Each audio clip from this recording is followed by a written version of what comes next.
Welcome back, podcast community. This is Three Questions Podcast. My name's Cam King.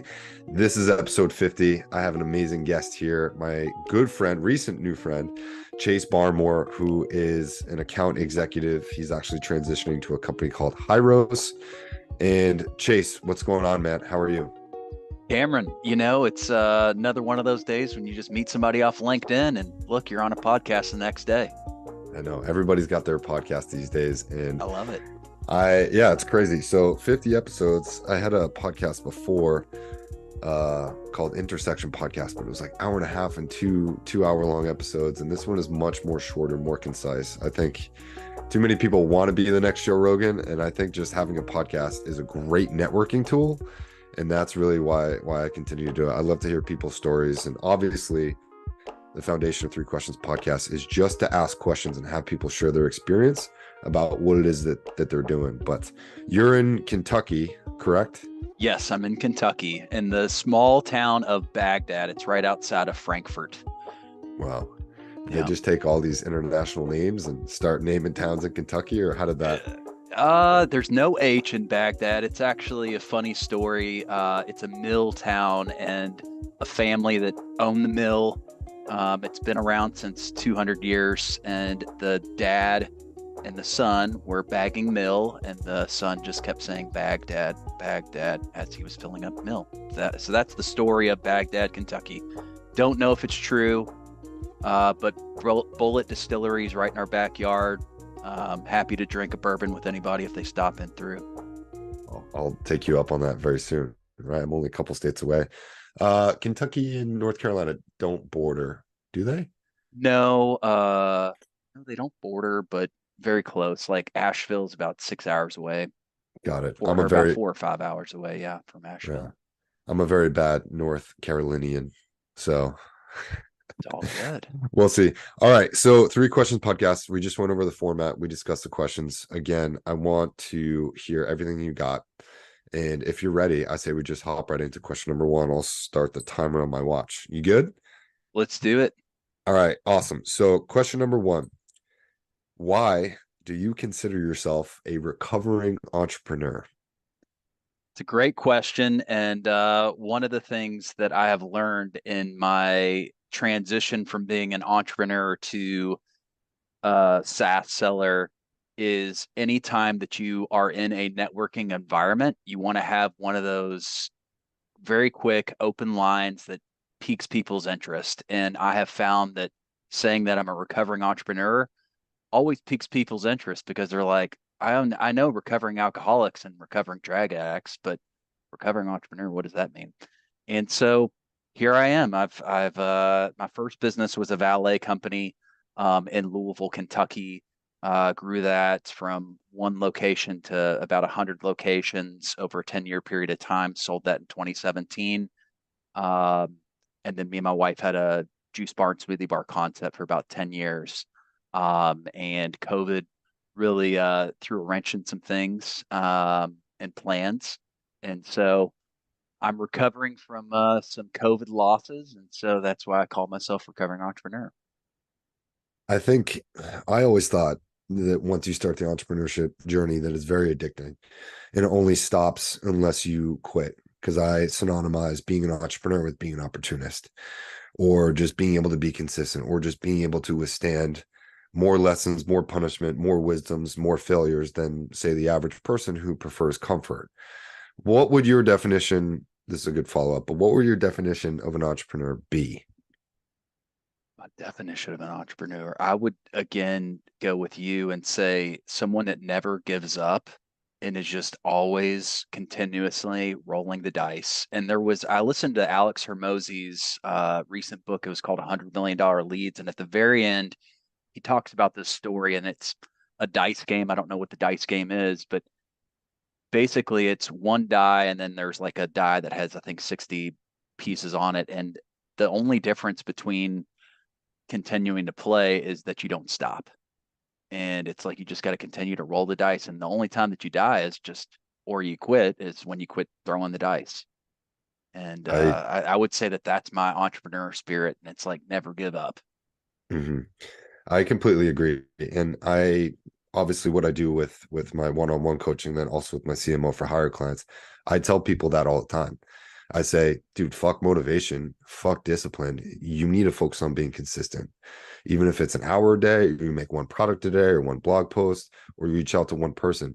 You need to stack that for a long enough time, because at some point, I think even Joe Rogan had, how many hundreds of episodes before he had that meteoric rise. Like, you don't know when things are going to take off, and too many people expect this overnight success when they start a company, when they have a business, when they get a really good idea, and then 1, 2, 3 months into it, they're like, oh, I'm losing money, I'm not making anything, I'm not having fun anymore, and then they tend to quit. What would you say, since we still have 2 more minutes on question number one, and I've now hit you with two follow-up questions, what would you say is the biggest hump, and when do you see people sort of quit or succeed in their entrepreneurship journey? Yeah, and this really goes back to, I had this conversation with one of my past employees. We used to own this juice bar. It's called Life Bar, and I had this employee, and he was very altruistic and spiritual. And I was like, man, I don't. It's like these juice bars in LA and New York are just blowing up. Why is it not happening here in Louisville? And he's like, Chase, you might just have a 5-year business. It might be that acorn. And if you have ever grown a tree or grown anything, it's like an acorn will grow into a beautiful oak tree, but it takes many years, it takes watering. And I think that is very, and it's, you just have to keep putting and just keep hitting the pavement. And when people tell you no, it's like keep grinding, keep making another call, keep prospecting. No matter, it's like you keep getting that no, you're getting closer to the yes. And I think I don't even know what the question was that you just asked, but I really think so many entrepreneurs just give up when they're like, somebody, they just told me no. And I'm like, well, okay, go. It's like if you're going after Google or these huge businesses that have 500 or more employees, there's only one person that told you no. There's 499 more people that you potentially could get a meeting with, and they could say yes. And a lot of people will stop at that first no. I completely agree. I think too, a big mistake that I've seen newer entrepreneurs make is they put a lot of their own self-worth into what other people say or do, especially about their product. Because people that have been in some of these senior roles, they can be pretty brutal if you're trying to sell to them or trying to talk to them or trying to network with them. Some of these people who are in these more established companies tend to have an air of an ego. And I think when your self-worth is attached to the company that you've created or you've made, I think that's something to steer away from. But every no, it's just a redirection towards a future yes.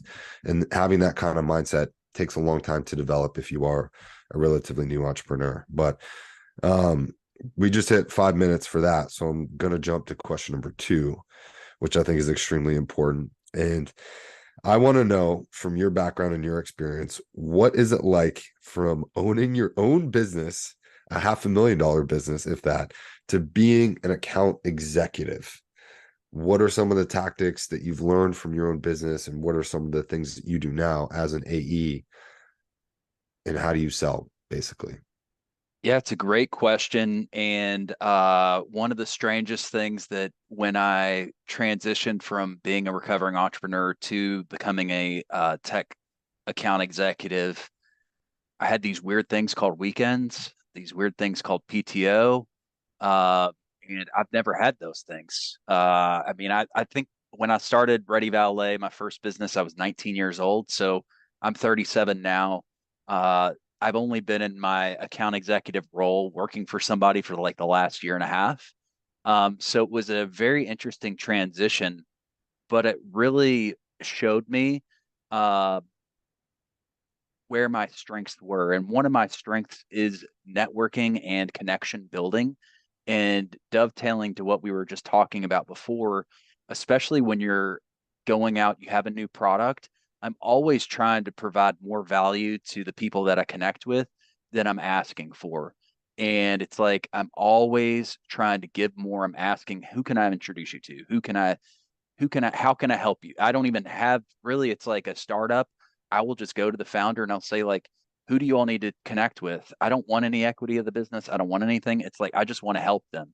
And for some reason, when you do that, people feel either not indebted, but they're like, man, this guy's really helping me out. And you start to get traction in that. So what I've done is really build up my LinkedIn presence, which I already had before a little bit, uh, before starting my role at What Converts, but honing in LinkedIn and creating my own personal brand, networking, and really getting that flywheel effect of who is my ideal customer profile. I won't use the acronyms ICP, uh, but really understanding when I first got into the role of marketing or well, I was selling a product that I really wanted to understand. And that was one of the things why I wanted to jump into this role is because with my business, I burned so much cash in ads with agencies and I was really pissed off. And I was like, I want to know how this works right. Who's doing this right? And so that's why I went to this direction of SaaS and marketing tech. And so now I've been encapsulated with the network of agencies that are managing millions of dollars, hundreds of millions of dollars, and they're actually converting and working for their clients. And it's like, okay, this is cool to be a part of. I completely agree. I think when you focus on helping and connecting other people in whatever role you're in, as an entrepreneur or working for a company, you tend to build a spider web and a network that feeds itself. And I think just like in life and in business, if you can focus on helping other people selflessly, right, aiding, connecting, and bridging people together, that just comes back to you tenfold at some point. And I think that's what makes a great account executive. I think part of that is what makes a great entrepreneur. And I couldn't agree with you more there. Um, as an entrepreneur and an account executive, other than networking and building bridges, what do you think are some of the best tips to help sell? So, very baseline tactical things is I like Calendly. I'm not paid by Calendly to post about their service, but making meetings easy to have somebody be able to book a meeting with you and make it frictionless because you don't want to be like, oh, I'm ready next week. I got these two times next week. Make it easy for these people to book a meeting with you. And then also have a CRM and basically have that database of where you can follow up with people. The nice thing about Calendly is it actually captures everyone's email. So then you'll always have those emails. And what I learned in my previous role is emails are gold and the follow up is gold. But if you don't have a system and process to follow up with people, because they might say no now, but 6 months later, if you touch base with them, they'll probably say yes, or, not yet, but you know what? I know this other person that is ready, or I can introduce you to. So I think there's really power in gold and follow up. Totally. My strategy for years, even when I was a new business director, I would reach out 7 days later. I would do the second one. Third email would be 14 days after the second one. And I would say, hey, looking to close the loop, interested or not, hope I can be a future service to you. Stay in touch. And then I would put something in my CRM to reach out to them in 6 months. Hey, we just did XYZ project. Hope you guys are well. I saw this on your blog post. Looks like you have some really cool updates on LinkedIn. Let me know if you'd like to go out and get a lunch and just build a network. And that would always like, I never had people be like, no, fuck you. Maybe it was like 1 to 2% of that every once in a while. Like, fuck you, stop soliciting me. People can be brutal over email sometimes, but for the most part, you know, when you have someone's email, you have a very intimate access to that person, not to be able to sell them, but just to be able to communicate at their own time. And I think when you're respective of that, and when you actually put in a kind of curated email, I know everything's different with AI, but when you can actually curate a personal response, showing that person that you've taken stock and interest in them, they tend to be more kind and more receptive to what you want to sell, because I'm sure you would agree, but people do business with people that they know, like, trust, and then need is the last one. And I think it's very much in that order from my experience. I don't know if you want to comment on that. Yeah, I would definitely, and I would say LinkedIn is also one of my tools that I've just heavily leaned in as well to close the loop. LinkedIn has been gold for me. That's how I've found my roles. That's how I've found a bunch of my ICPs, now I call them ideal customer profiles. And it's when you start to like, if you go to a networking event, if you go to a luncheon, if you go to a conference, you can understand who's there. And once you identify the role that you really can help, then you just start to go after that role and you specifically know what their needs are, what their pain points are, and how you can help them potentially. And it's a, once you know that, it's like, and then the cold calling is not even, I don't even call it cold calling. It's more of a warm call because you're helping them out, because you're like, I know the pains of what you're going through and I potentially have a solution. Would you want to take 15 minutes with me to talk about this? Absolutely. And that is a conversation I literally had with one of my CMO for hire clients late last night. And we were talking about different templates and how to reach out and how to do biz dev. This guy, and I hope he's listening to the podcast, but he is focusing on the lower aspect of his business right now. He's like doing video editing and trying to build web pages. I'm like, brother, you got to focus on the high level stuff. And we were talking about templates, and he was like, well, I know what these clients, potential clients problems are. And I asked him, and I was like, would you ever tell a woman or a person or a man what their problem is? If I said, hey, Joe, your problem is this, you would probably get defensive. And he agreed. And I was like, you never want to tell someone what their problem is, right? Nor do you want to assume, but you want to create a safe space of trust for them to tell you exactly what their problem is that day. And if you can have that sort of empathy, it tends to make the sell a little bit easier, right? Because when you lead with the sell, that tends to not work out. People are very defensive. People get blasted by 300 emails a day and every other notification on the planet. And I think when you can actually create a safe space, hey, let's have a conversation. I'd love to hear what your challenges are. Right? I'd love to be a resource for you now or in the future, and maybe introduce you to somebody who can help you if it's a different problem than primarily with what I work with. And I think empathy is not really something it's being talked about more in sales. I see that on LinkedIn a lot, but empathy and creating a safe place for that communication to open up is like, that's what every sales leader needs. And also, I would take it a step further of saying, and I've started to use this in my demos and I would close faster. I'm actually part of a group called GTM United. And they have a great sales training there, but it's consultative selling. And I would just enter the conversation and say, you know what? I don't even know if I don't even want to sell to you. I just want to make sure that you make the right decision. And I'm here to help you. And if our product is not right, I'll help you to point you in the right direction. And really, you go to that consultative level and you really can understand people's pains and you can help people. And that's what I've learned in my entrepreneur and AE role is so many people just want to turn and burn. And it's the sale is not really just the sale, it's the onboarding, it's the customer service post sale. Like that's really where you're going to forge that relationship. And then you're going to get referrals from that customer. And that's the goal. Totally. It's all about referrals and just, again, building that network. Um, well, we're a little bit over on that one. We went almost 10 minutes, but hey, Ooh, that's what these all right. conversations are for. All right. I want to ask you question number 3. Okay. And we've had a brief conversation about this, and you mentioned this early in the podcast, but you had a business that was making 600K a year in revenue as an entrepreneur. Why did you leave that and go to work as a strategic account executive? Great question. And it took a pandemic for me to find that out.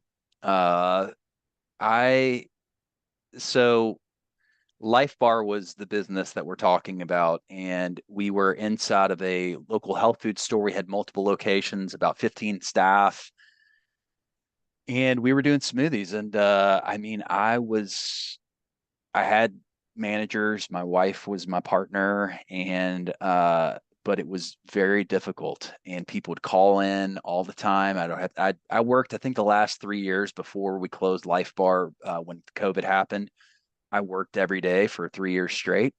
Um, and that was just because I had to. And I would show up because I knew like lunch rush there would be issues, so I had to be there. And what COVID helped me to do is take a step back, and it forced us. So like we were forced to close down.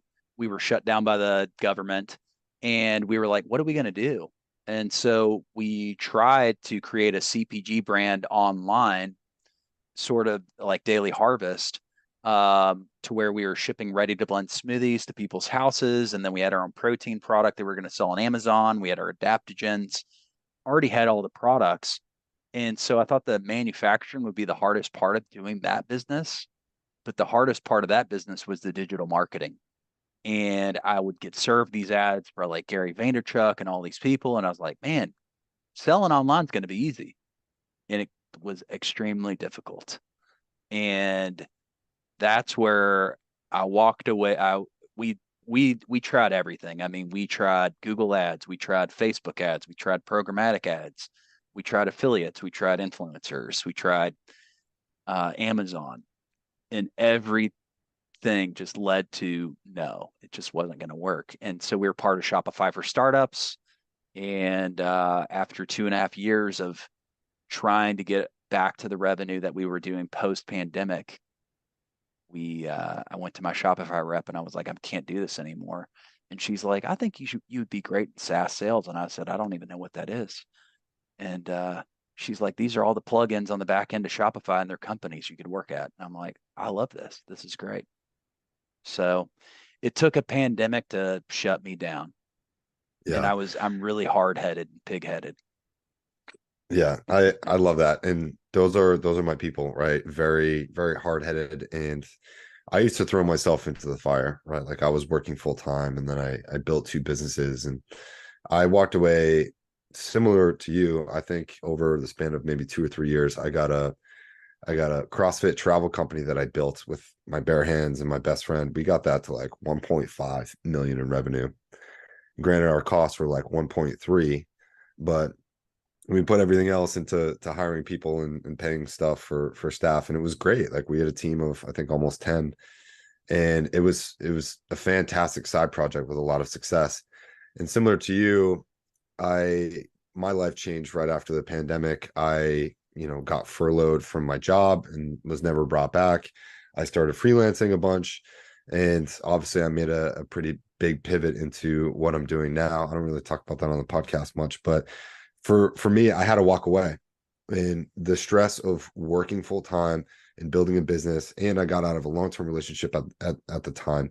I was like, man, this is too much. I didn't realize that I had been burning the candle on both ends, and that Mm-hmm. everything was essentially on fire, and I was just constantly putting stuff out. I was looking back, I was suffering from adrenal fatigue, and I Yep. think this is something that a lot of entrepreneurs need, because when you're stressed out all the time and you're waking up at 4:30, you're trying to run and stay fit and meditate and do breath work and take cold showers and do everything that all the guys tell you to do. You're just like, you're trying to keep up with all of these highlights, right? You don't need to be David Goggins every single day. And I No. think that entrepreneurship journey, when the juice isn't worth the squeeze anymore, you need to be honest with yourself. Mm-hmm. And if going back and doing something like SaaS sales allows you to have weekends and allows you to enjoy time with your wife and to not have everything be about business all the time, or to just have that looming over your head, I think that takes a very, very strong person to be able to admit that. So I commend you for that, because it's not something that everybody does. And I've seen a lot of people let entrepreneurship ruin them for sure. And now moving forward, it's like if it's not working in 6 months, I'm going to pull the plug. And it's I don't have to force it to work. And the environment, you talk about environment, and I think social media, and I know a lot about, or well, I don't know a lot about social media, but I'm on there a lot. And one of the things is I was in this health food realm, so I thought everybody was gluten free, allergic to corn, had these crazy, was vegan, was paleo, all these different diets. And I was like, is the whole world like this? And it wasn't. It was just because that was where I was. And it took me to like completely remove myself from that environment. And now it's like I can come out of where I'm at, and it's like I'm in Kentucky, and it's like beautiful. Kentucky is a beautiful state, um, but it's being relaxed and not being so rigid and just I gotta make it. It has to be this way. And a quick story. So this was an issue that I had with my valet company. Is I would be valeting for like Papa John's, the CEO of Papa John's, or for the CEO that had a bunch of different Wendy's franchises. And I would be seeing these guys. I'd be parking all these Ferraris or whatever the cars were, and I would just be seeing them visually. And I had Life Bar at the same time, and I'd be like, man, I just got to have more units, and I got to have more stores. That's the only way I'm going to make more money. And if I would have known the truth, it's like, man, I should have started a franchise and let other people run my shit. That's how they made their millions or billions, or whatever it is. Yeah. But I learned so much. I think that's a goal. And one of my favorite quotes that I live by is that you never lose, you either win or you learn. And I think whether you're an entrepreneur or you're just working, Nelson Mandela said that, Conor McGregor have said that, obviously two very different individuals. But that's something that I really try and live by. And when you have that mindset, I think these lessons allow you to make that decision faster. I don't know if you've ever read Seth Godin's book, The Dip, but he talks about if you start something and it's not working out, quit early.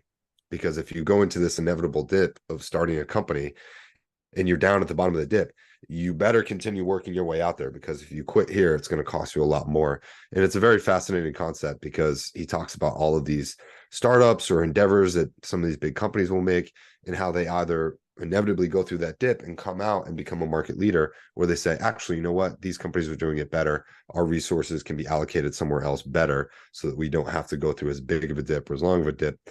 And it's very interesting to me. So I appreciate the insight here. I don't know Yeah, if you have anything you want to add. I don't know if you want to let people know how to reach you or get in touch with you, what they should reach out to you of for. course. They can reach me at any time. I'm on LinkedIn. Just look up Chase Barmore on LinkedIn. I am on Instagram, not as much at Mr. Life Bar. Uh, and I'm happy to help anyone. And especially if you're going through a tough time, just know that you're going to be able to get through it. Just continue to push and continue to ask for help. And one of the things that was amazing to me when I first got into tech sales is I just would cold outreach people and say, hey, do you have 15 minutes to talk? And it's amazing how many people will give up their time. And Yeah. those people will help you. People want to help people. It's not all Yes. bad it's not all like the news. It's you put it out there, and just there's a lot of humanity out there, and I would say the majority of people are wanting to see your cause move forward. I know I do. Yeah. Yeah. Time is the only, it's the most important resource that we have. It's non-renewable. And I think that's the most important gift that you can give someone is your time and attention, especially in a world where all of these other companies are competing for our attention. Right? Look at all the social media. So Chase, I am super grateful for your time. Obviously, I'll include all of your information down in the podcast description. And I hope to have you on a future episode. I know you're starting a new business, but it's Friday afternoon. So I hope you absolutely enjoy your weekend. And I will sure as hell let you know when I am up in Kentucky and we can go to that bullet factory, because I would love to go. Hell yeah, man. Bullet and what is the other one? Buffalo Trace. I mean, bourbon is don't be sleeping on bourbon. It's exploding. Yeah, especially in Kentucky, right? Land of moonshine. That's right. Um, All right. Well, thanks, Cameron. yeah, we'll see you in a future one, Chase. And I Okay. appreciate you.